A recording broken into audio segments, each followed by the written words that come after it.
Bienvenue dans Chasse Passion. Reflet du travail de deux meutes réunies en Sologne, Frédéric Herbet invite son ami Olivier de la Bouillerie chasser le lièvre.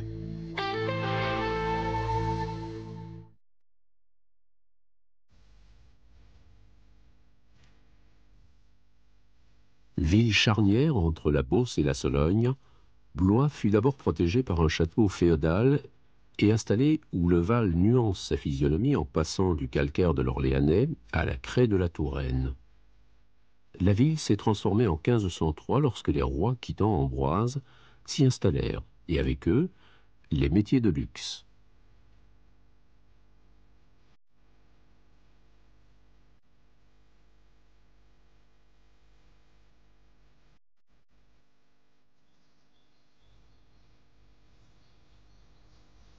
La Sologne est un pays d'étangs, de forêts et de landes de bruyères. Dans ce paradis de la chasse, nous nous sommes laissés guider au domaine de la Boue, à Bracieux. Frédéric Herbet et sa famille y gèrent des terres de famille et y passent leur week-end avec leurs amis. Aujourd'hui, ils accueillent deux équipages de vénerie, l'équipage de la Boutinière et le rallye des Grands Loups.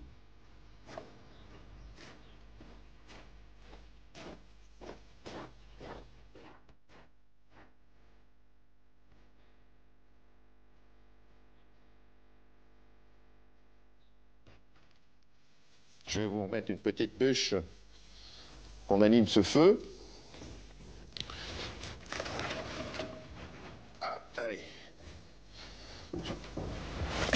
Comme il fait bon, ça va être bien agréable. Voilà. Vous êtes ici ce qu'on appelle dans la partie de cette Sologne appelée la Sologne du Beuvron, car nous avons un cours d'eau là qui va de à peu près sur 20 à 35 km et qui va rejoindre quelques affluents de la Loire.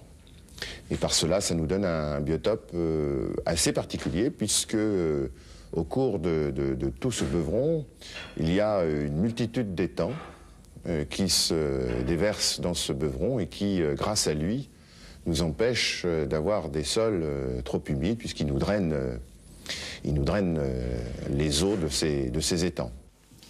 Nous sommes à la Boue. Vous êtes effectivement à la Boue. C'est un territoire plus particulier parce que familial. Oui, tout à fait, de tradition familiale que mes grands-parents ont pu disposer maintenant depuis 70 ans, à peu près 80 ans, et sur lequel eh bien, nous avons appliqué les formes de gestion traditionnelles. Vous avez tant du bois que des plaines et des terres agricoles? Tout à fait, ça s'étend à peu près pour un tiers en terres agricoles et pour le reste les étangs et ce qu'on appelle la forêt solognote, qui est plutôt une forêt de taillis, de bois blanc et quelques chênes. Nous sommes un territoire assez pauvre sur ce côté-là. Ce n'est pas un territoire voué à la gestion forestière, à la gestion du bois. Malheureusement non, malheureusement non. Ce ne sont pas des terres. Alors non seulement ce ne sont pas des terres de rapport en termes agricoles, mais en plus de ça, on n'a pas la chance d'avoir des terres en rapport au niveau des arbres, puisque c'est vrai que ce territoire sableux ne permet que de faire pousser, en tous les cas dans de bonnes conditions, des pins ou le type de sapin. Cette maison qui s'appelle La Boue est une maison qui avait été fait un échange de Chambord. C'est qu'on est tout près du parc de Chambord. Et ce territoire avait été confié à des agriculteurs qui vivaient sur le parc de Chambord. Et pour faire un massif complet à Chambord, on avait dédommagé les agriculteurs de Chambord pour leur donner un nouveau territoire. Et La Boue a été construit très tôt, au niveau du XIIIe siècle. Et donc, on y retrouve quelque chose de tout à fait traditionnel en Sologne, qui est une grande maison à colombage. On s'y croirait en Normandie, mais quand on dit une grande maison à colombage, ça veut dire une maison avec des étages. Et c'est tout à fait original en Sologne. Des maisons en colombage en pleine nature est assez original. Je tiens absolument à garder sur nos territoires soloniaux cette multitude de traditions de chasse, et en particulier la vénerie. Alors la vénerie sous toutes ses formes. La vénerie du cerf, évidemment, la vénerie du chevreuil, Et puis la vénerie du lièvre, qui est une vénerie alors merveilleusement bien adaptée au territoire sologno, parce que vous le verrez, ce sont des petites coupes, ce sont des petits chemins sablonneux, très silencieux, très calmes, où la voie est bien portante. Et la vénerie du lièvre est par excellence bien adaptée à ce territoire. Et c'est une tradition que je maintiendrai le temps qu'il faudra, mais vénerie toujours, vénerie du lièvre.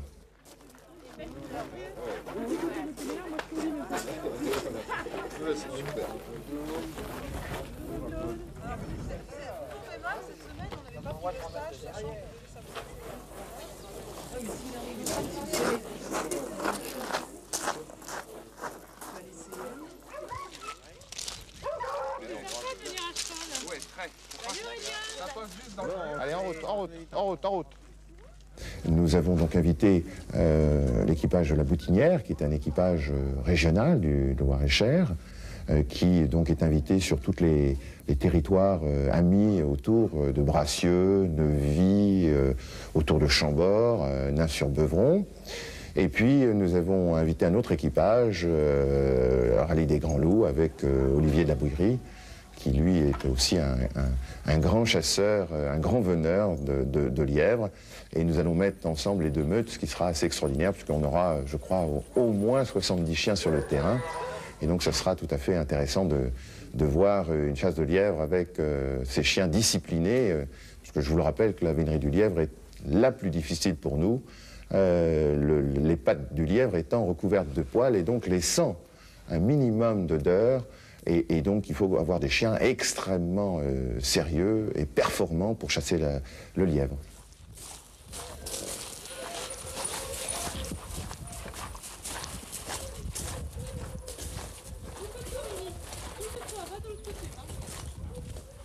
Donc aujourd'hui, en termes de spécificité, vous êtes très nombreux.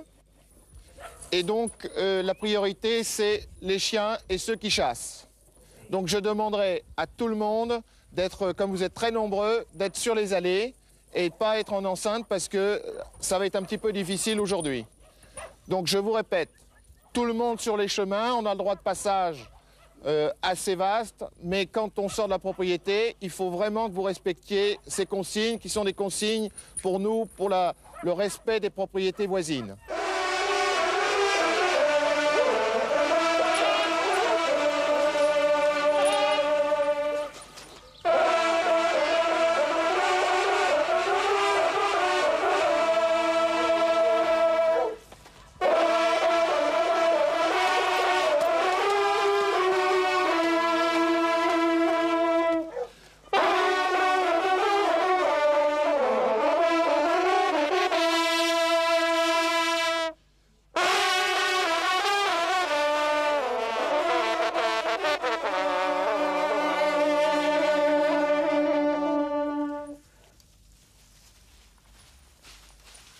L'équipage foule un premier bois à la bille-bourde à la recherche d'une émanation de lièvre qui y aurait fait son chemin la nuit même. Après, ce sera au maître d'équipage de conduire sa meute et de l'empêcher de poursuivre une autre voie que celle du lièvre sur lequel elle est créancée. Le gibier est nombreux, on compte ici de nombreux cervidés. La chasse est suivie par de nombreux invités et par les amis du village, signe d'intérêt et de popularité. Tous y participent en sonnant la vue, notamment lorsque le lièvre parcourra la plaine à découvert.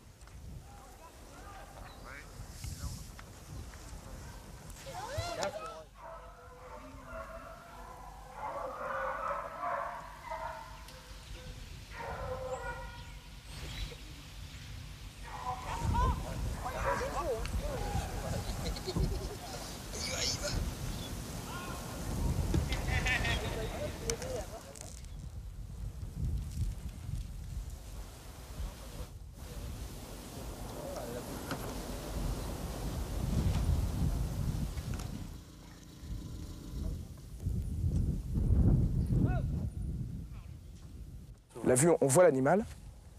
On voit l'animal. Là, une personne qui l'a vu sonne 3 coups. Et si les chiens partent, généralement ils partent sur des voies de nuit. le lièvre fait son tour la nuit, ils partent sur des voies de nuit. Là, on ramène tout le monde sur la voie et on rallie tous. Et là, c'est parti, là. Et là, il arrive vers nous. Il devrait arriver vers nous.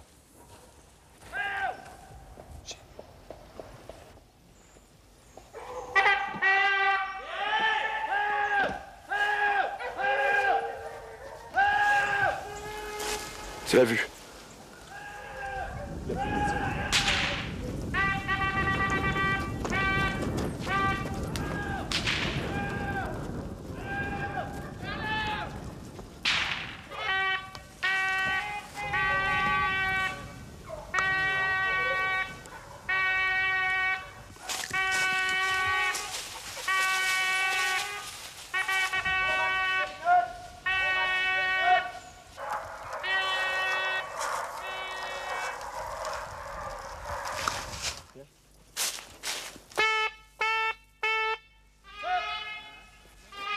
Trois coups de pibole, le signal qu'un lièvre a été aperçu.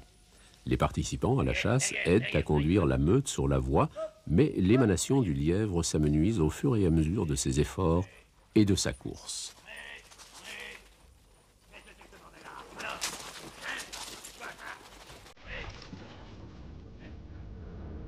La vénerie la plus fine est celle du lièvre. Bouquin, oreillard, bossu, autant d'appellations pittoresques pour désigner le roi de la plaine. S'il fait chaud et sec, on trouvera le lièvre en plaine. En revanche, s'il a plu, on aura davantage de chance en prospectant les bois et les revers de fossés bien abrités. En général, le lièvre suit les chemins blancs et file à un train d'enfer. Aujourd'hui, le lièvre est roi et se joue de la meute qui a pris la voie à contre, c'est-à-dire en remontant l'émanation et non en la suivant. Olivier et sa suite doivent mettre pied à terre pour encourager les chiens et, à défaut, retrouver les traces à même le sol.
Dernière tentative en fin de journée.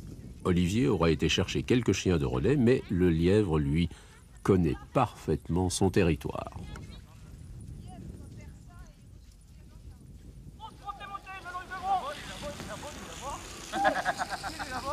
Et tu regardes pas devant toi?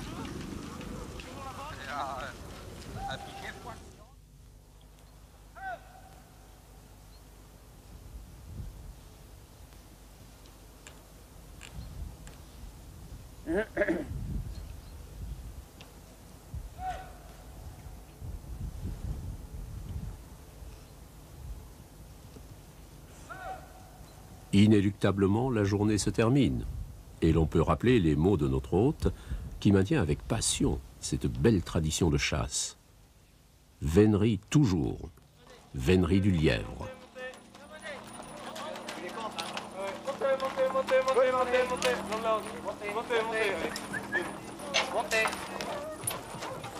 Montez. Montez. Il y en a qu'un qui n'est pas nous. Montez les petits chiens, montez. Idole, allez, monte. 13. Allez, 14. Allez, ma fille. Hurleur, viens. Montez, montez, montez. 14. Allez, allez, 14. Allez, montez. Hurleur. 17. 17. Montez, montez, montez, montez.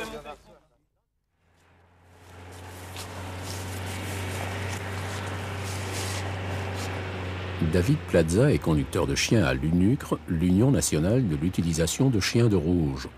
Après la chasse du matin, lors de laquelle un posté a tiré un sanglier sans pour autant l'achever, David a été appelé pour retrouver à la trace de sang l'animal blessé. David, j'ai blessé un sanglier là, au fond à droite.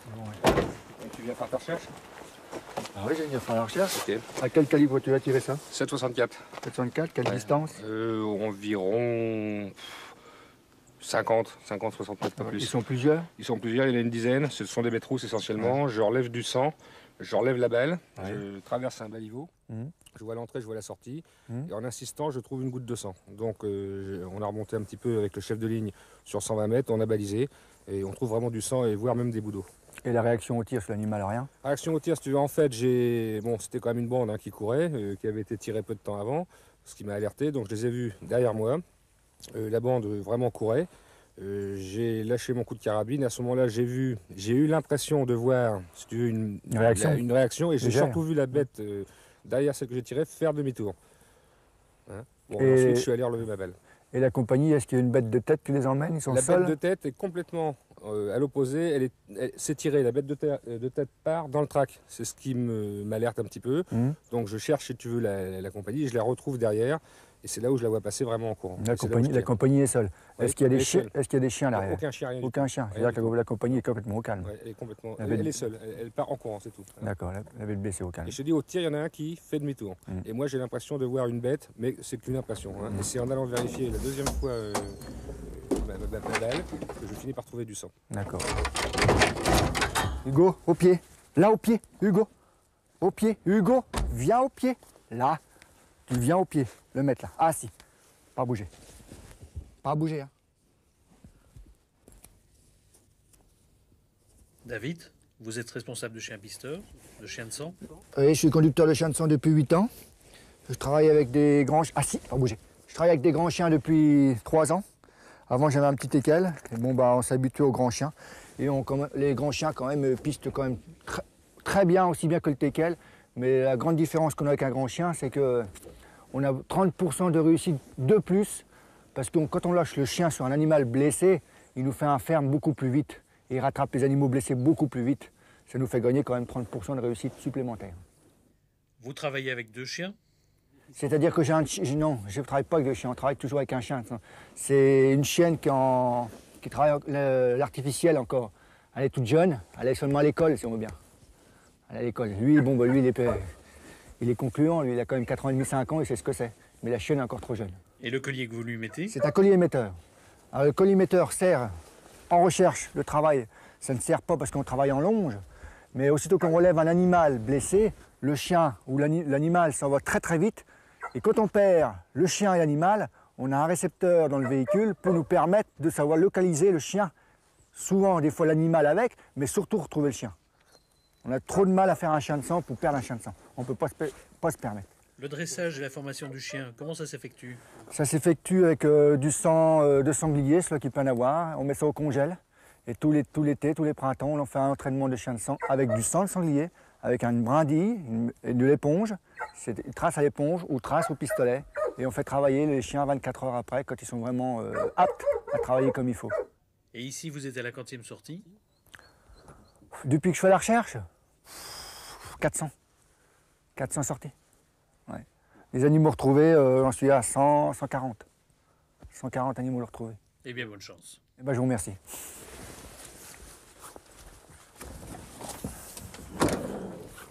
Viens au pied. Viens au pied. Hugo. Viens au pied, là. Bon, une recherche de 3 heures, 3-4 heures derrière un animal, en principe, il n'y a pas de problème. Okay. Le papier. Très bien. Hugo, bon. pied, assis là. Là. Donc en fait, moi j'étais là. Oui, ici, donc j'ai balisé balisé le point de tir hein, par un papier et j'ai laissé ma douille. Bon, en fait, donc, ces sangliers, j'aperçois la laie qui se dérobe là, c'est tiré sur la ligne perpendiculaire là. Donc mon attention est alertée, je recherche la bande. En fait, je l'aperçois qui part du coin là-bas et qui remonte en biais ici. Bon, là, je suis un peu embêté parce que c'est plein d'arbres. Alors, je me cale, si tu veux, sur l'arbre là, entre ces deux-là. Et si tu veux, j'essaie de chercher une trouée. Bon, je les vois passer là. Il y a environ 10 sangliers. Sont visiblement des bétrousses, pas très grosses. Et en fait, donc, je lâche mon coup de carabine à peu près à hauteur de l'arbre là-bas. Avec la mousse, tu vois. J'ai d'ailleurs balisé là aussi, avec un papier, parce que derrière, il y a un petit baliveau qui est traversé par ma balle. Ce qui me fait douter au départ, et c'est ensuite en faisant le tour plusieurs fois que je finis par trouver une goutte de sang, et tu vois, j'ai balisé d'ailleurs par terre, avec du papier. On va voir? On va voir. Place, pas bouger.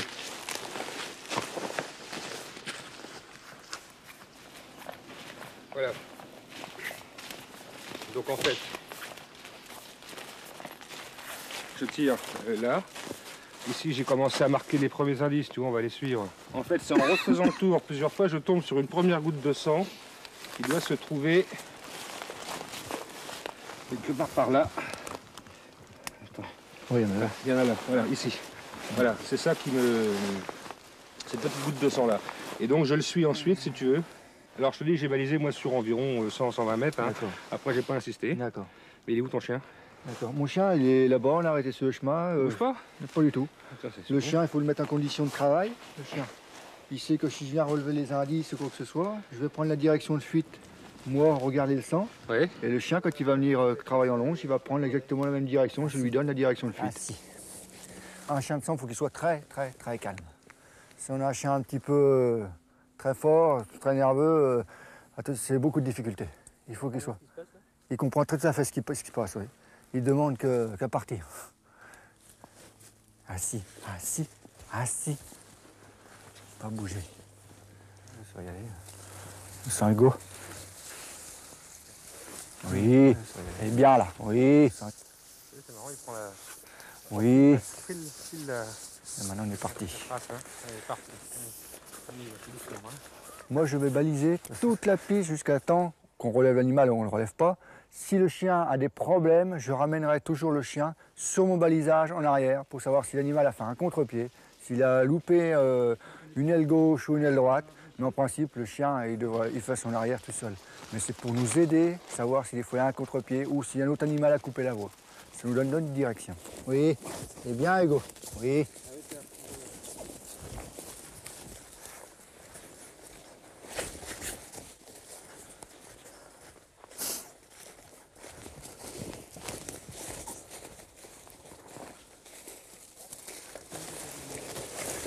L'animal, il court encore bien pour commencer, on relève cet animal. On sera sûrement obligé de lâcher le chien pour qu'il puisse obtenir un ferme. C'est un animal que je pense qu'il ne sera pas mort du tout si on le relève. Si par chance, on a la chance qu'il soit seul dans cette coupe vraiment en salle, on aura une chance de faire un ferme assez rapidement. S'il est avec la compagnie et je lâche le chien, on peut faire un ferme très très très loin. Je peux me le bloquer. La blessure, je peux pas trop dire. Il y a des places, on croirait comme une balle de mâchoire, comme s'il y avait du sang qui coulait sur la mâchoire, mais j'ai pas vu d'os de mâchoire, à part tout à l'heure au tir. Est-ce que c'est une petite dent qui est coupée par le projectile de la balle? Je suis pas sûr. Pas sûr du tout. Après 2 heures de poursuite, nous approchons un fourré et tout prêt à penser que le gibier blessé s'y réfugie. Il est là? Il est mort? Balle de mâchoire, oui, mais je suis pas trop près pour pas prendre des branches. Allez, aboie-le là, tiens, Hugo, aboie, aboie-le, tiens, Hugo, aboie-le, aboie-le, aboie-le, tiens, aboie, il a quitté la compagnie, il a quitté la compagnie, et puis il a bien une balle de gueule. Il a bien une balle de gueule. Il y a bien des bouts de dents. Voilà, il a bien des bouts de dents. Ouais. Voilà la blessure. La plus grande blessure atroce des animaux, c'est une balle de mâchoire, parce qu'ils ne peuvent plus du tout s'alimenter. Le travail du chien là, sur le dernier mètre? Le travail du chien sur le dernier mètre, il était un peu fou, il se doutait que c'était là, mais une densité d'animaux dedans un peu impressionnante. Alors c'est pas évident de prendre toujours le même animal, que le chien travaille le même animal. Bon, j'avais du sang quand même à 20-30 mètres devant moi, Le chien était debout dans le roncier, je l'ai laissé faire le chien, voir si c'était un autre animal qui allait partir ou pas. Bon, il n'y a pas eu de problème, il a fait le ferme là, il savait bien que c'était l'animal qui était blessé. Et vous l'avez achevé au Et je l'ai achevé à la baïonnette, au couteau. On va déjà embêter au chien, mais voilà.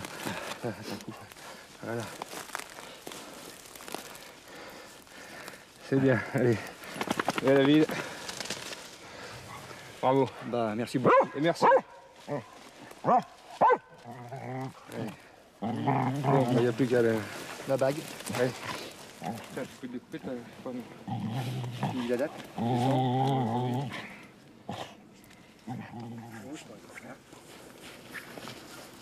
Doucement.